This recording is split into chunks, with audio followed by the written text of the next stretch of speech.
Education Week has released its rankings of the nation's top public schools with mixed results for Maryland. Yeah, the state now ranks fourth in the Quality Counts report, down slightly from its third place a year ago. Meanwhile, ABC2 News' Jeff Hager joins us now with more on the cost benefit of investing in education from the state's most successful district. Jeff? Well, Kelly, Jamie, by all accounts, Howard County schools are simply the envy of many. And while the county spends more than most to maintain its status, a new report suggests it's well worth it. High test scores, high graduation rates, and gifted programs await them. And it costs more than $15,000 apiece to educate students here in Howard County. A new study suggests the county will double its money in the long run.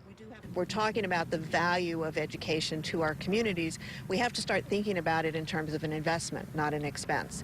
The golden goose in Howard County is the school system. The school system turned to arguably the top economist on the East Coast, Annabon Basu of the SAGE Policy Group, to determine the county's return on its investment in education.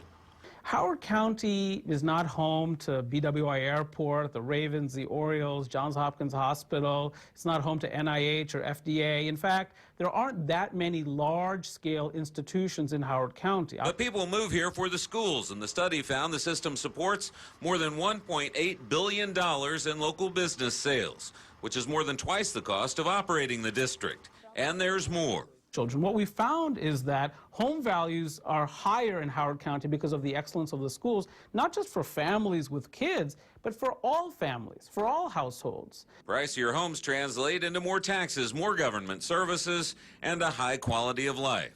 Top educators say at a time when some may question the cost of spending money on public schools, the study suggests there will also be a cost if they don't. We're looking not just at this year's budget, but we're looking at 5-year, 10-year budgets and understanding what this means. It's often said that the education is the engine that drives the economy, and I don't think it could be truer than to say that that is what happens in Howard County.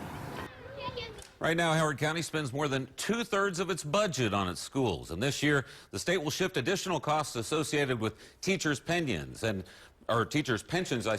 pre-kindergarten programs to local school districts.